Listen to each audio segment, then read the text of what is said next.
Bueno, lo decíamos al comienzo de la prueba de ADN, que se está cumpliendo prácticamente un año de la emergencia medioambiental en la zona de Quintero, Puchuncaví, Ventana, la llamada zona de sacrificio. Y se conoció un informe de la Brigada Investigadora de Delitos contra el Medio Ambiente de la PDI, que fue elaborado a partir de la crisis ambiental que se vivió, como decíamos, en agosto pasado, que señala lo siguiente, que el episodio habría ocurrido por la presencia de petróleo iraní en el terminal de Quintero de la Empresa Nacional del Petróleo, ENAP.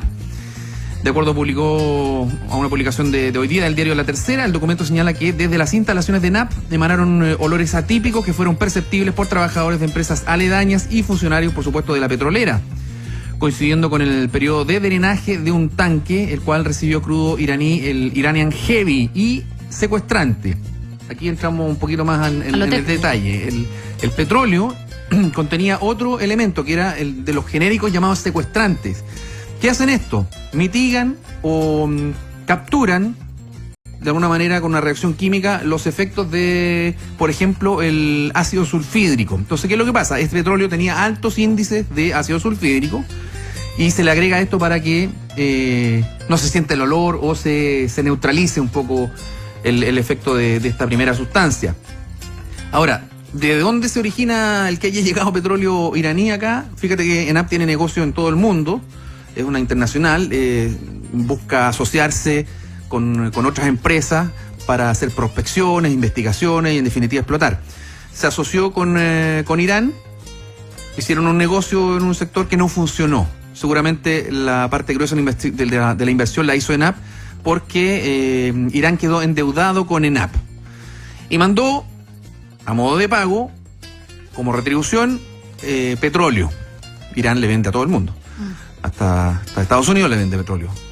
Y este petróleo venía con estas características. No sabemos si es de mala calidad, si esto fue intencional o fue como no sé, lo que sobró. Pero venía con estas características que provocó la emergencia ambiental y los daños ahí a la población fundamentalmente. Pero hay unas derivadas. La empresa no informó en ese minuto lo que estaba ocurriendo. Trabajadores de la misma fueron afectados, y eso lo denunciamos o lo dimos a conocer acá en este mismo programa, entiendo, y en todos los otros programas informativos de ADN, de que efectivamente trabajadores de ENAP estaban con manifestaciones de haber sido afectados por algo, digamos. ¿Te puedes detener ahí un segundo? Por supuesto. Porque me haces recordar una cosa, y es más bien una pregunta. El sindicato de ENAP no sabía que esos trabajadores habían sido afectados. ¿Tú te acuerdas cuál fue la reacción de los dirigentes del sindicato de ENAP cuando se responsabilizaba a ENAP de este tema?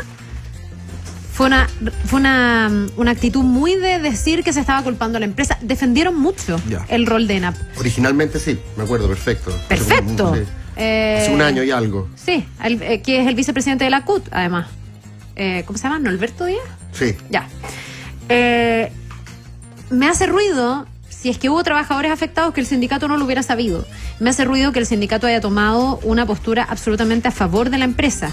Porque a mí me parece que está bien, pueden estar en juego también los puestos laborales y todo, pero aquí hay un compromiso con la transparencia y la verdad, que una empresa además pública debe asumirlo, no sé si con más fuerza, pero al menos debe dar el ejemplo, debe ser precursor. Los privados también lo tienen que asumir. Pero los privados, de alguna manera, van siguiendo, creo yo, las regulaciones de los estados. Y las empresas públicas deben hacer suyo, creo yo, la transparencia. Los mismos estándares. Y los estándares más altos posibles. Entonces, si la propia empresa lo sabía y lo cayó, a mí me parece grave. O sea, mira, más allá de que hayan tenido la responsabilidad. O sea, y fue bastante enfático, porque ahora estaba revisando precisamente las declaraciones de Norberto Díaz, y dice una nota que se publicó en ese entonces que los trabajadores de ENAP estaban alegando un montaje del gobierno en contra del estatal. Sí. Ese fue el tono de la defensa corporativa, podríamos decir, que incluía. O sea, se inmoló por la empresa. Y estamos hablando del sindicato, que en general no son. Claro, es una empresa pública y hay tal vez una diferencia. El otro día y hubo incluso manifestaciones. Pero en el fondo, el sindicato no habló con esos trabajadores que fueron afectados. ¿No era importante defenderlos si es que en verdad existían? O a lo mejor no lo supieron, no lo sé. Sí. Pero me parece. Pero a raíz de las conclusiones de este informe, siento que esa realizaron una manifestación bastante contundente en todos los trabajadores, 2.000 trabajadores defendiendo a la empresa. Bueno, y aparece este otro antecedente, dando cuenta de que estos trabajadores que fueron afectados por estos gases no fueron llevados a un centro asistencial, para empezar. La empresa no informó que era el origen de lo que estaba ocurriendo. Entonces ahí tenemos varios elementos que van conformando un cuadro, pero la empresa dice que no, que efectivamente acá hay una persecución, una obsesión, qué sé yo, de los entes investigadores, y que ellos no son los responsables de ese episodio. Pero ahí están los antecedentes de la PDI, lo que lograron determinar es más o menos concluyente. Falta todavía, claro, falta todavía otra instancia, y evidentemente la empresa también tiene fortalezas judiciales, digamos, cuerpos de abogados que son poderosos para apelarla, digamos, en otra instancia.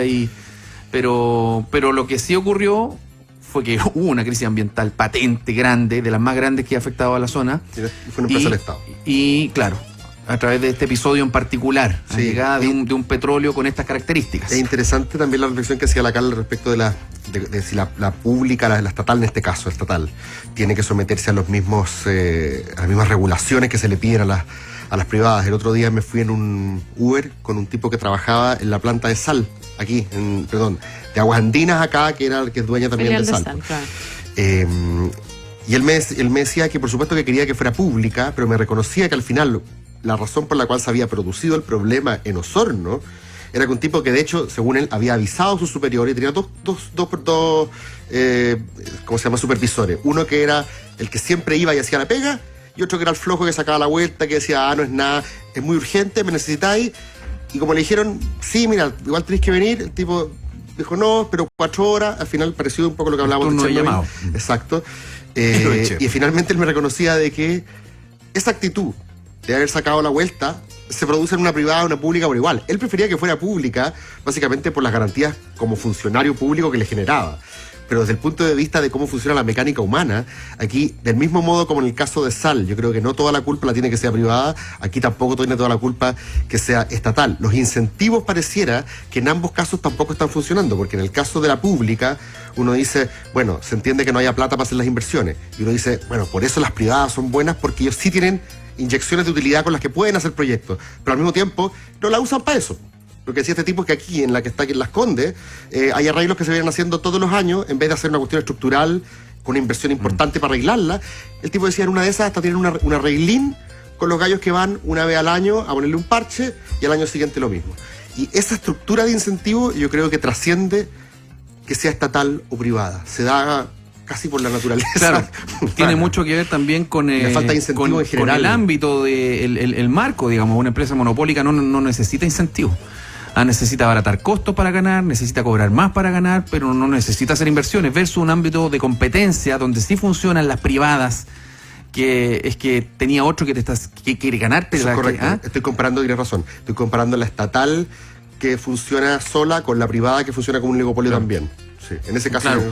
Pero ahora, me parece que hay, ya, en esto de cómo funcionan, uno podría decir los errores se pueden cometer en ambos, etcétera, y sí, pueden ser las mismas dinámicas. Pero yo creo que la responsabilidad de las empresas, si bien todas las empresas deben tener una responsabilidad social, que es un término muy manoseado por lo demás, y deben ser sostenibles, que es el tema un poco más profundo que hoy día se ha instalado, porque la responsabilidad social empresarial ha quedado un poco superada por la sostenibilidad. Me parece que las del Estado deben llevar la delantera. Y esto tiene que ver también con esa clásica discusión de quiénes pueden violar o no los derechos humanos, a mi juicio. Porque aquí hay una violación a los derechos humanos de las personas de una zona de sacrificio, de niños que no pueden ir al colegio porque simplemente el ambiente es vomitivo, de gente que esperaría vivir en un lugar que le garantice un estándar mínimo de salud y que una empresa del Estado viola ese estándar. Es la violación de un derecho constitucional. Es una violación de los derechos por parte de una empresa del Estado.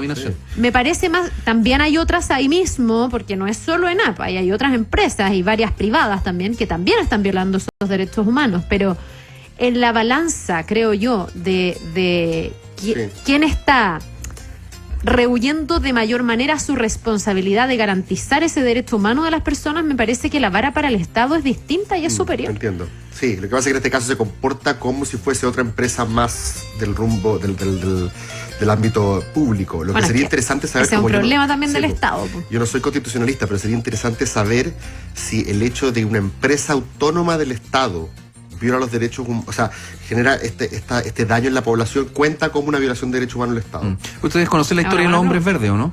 En esa zona de Ventana, gente que trabajó en la fundación en ese tiempo Enami, No. y después cambió. A ver. Que mire, les voy a mostrar que en el Pero fondo los hombres verdes. Pero describámoslo, porque...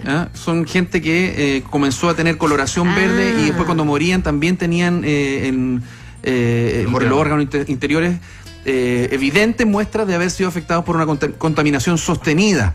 Y esto ha sido, estos casos han sido recogidos por distintos medios de comunicación locales, nacionales, en fin, y son muchas veces poco visibilizados porque son bien puntuales, son las familias que se deciden a contar la historia, y es realmente impresionante porque retrata en su máxima expresión lo que estamos hablando.